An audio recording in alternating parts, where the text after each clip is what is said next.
दर्शन दे देते कल्याण हो जाएगा। यहाँ साक्षात दर्शन में भी कल्याण नहीं है। क्या कल्याण नहीं है? तो ध्यान से सुनिए, भगवान कहते हैं गाँव पर लोग यहाँ सुख चाहू अश्वनी मम वचन हृदय सुलभ सुखद मार्ग यह भाई भगत मोहि पुराण श्रुति गाई।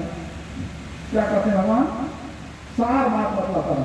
भगवान कहते हैं यदि तुमको परलोक में सुख चाहिए तो मेरी भक्ति करनी पड़ेगी। ध्यान दीजिएगा, परलोक में यदि सुख चाहिए तो मेरी भक्ति करनी पड़ेगी। इसका मतलब यही हुआ कि यदि तुम मेरी भक्ति नहीं करते हो तो परलोक में दुख मिलेगा। यही बात नहीं, एक ही बात नहीं। अगर भगवान कहते हैं मेरी भक्ति करोगे तो परलोक में सुख मिलेगा, मतलब यह है कि भक्ति नहीं करोगे तो परलोक में दुख मिलेगा। एक ही बात नहीं ना, कोई अंतर नहीं है।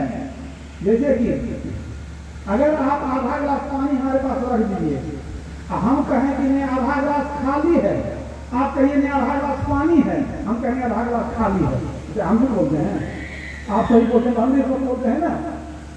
एक ही बात हुई ना।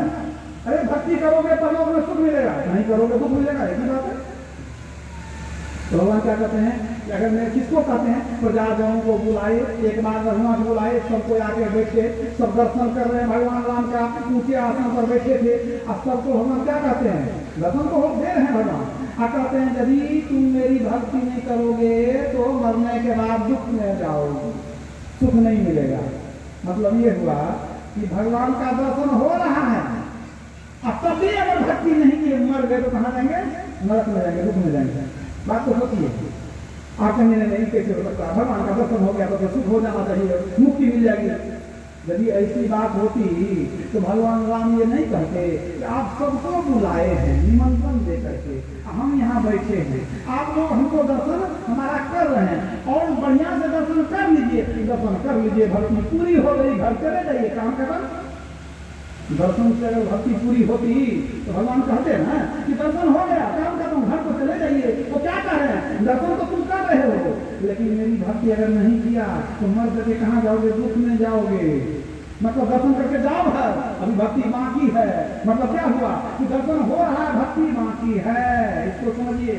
और कौन भक्ति बाकी है भाई? दर्शन तो हो गया, अब कौन भक्ति बाकी है?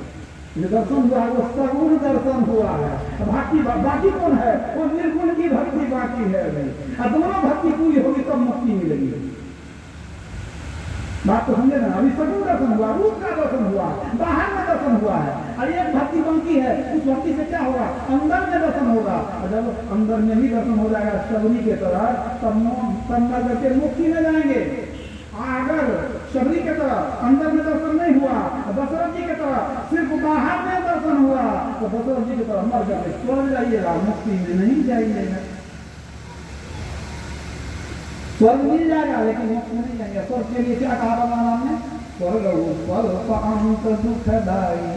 स्वर्ग का सुख सीमित है, कुछ दिन के लिए है, थोड़ा है। अंत में जब स्वर्ग से निकलना पड़ता है, फिर नरक में जाना पड़ता है, तब बहुत दुख होता है। जब नरक स्वर्ग के चक्कर से निकल जाओ तो कहाँ जाओ? साधन धाम मोक्ष के द्वारा मुक्ति में जाओ। कहते हैं भगवान मुक्ति का द्वार तेरे अंदर में है, साधन धाम मोक्ष का द्वारा। शरीर तो आपका है लेकिन आपके शरीर में मुक्ति का द्वार किधर है? पता चला अभी तक नहीं चला। कैसे पता चलेगा? जब सत्संग सुनते रहेंगे तब पता चलेगा। भगवान कहते हैं इस मनुष्य शरीर में मुक्ति का द्वार मैंने दिया है, अब तब भी अगर तुम परलोक नहीं बनाया, भक्ति करके मुक्ति को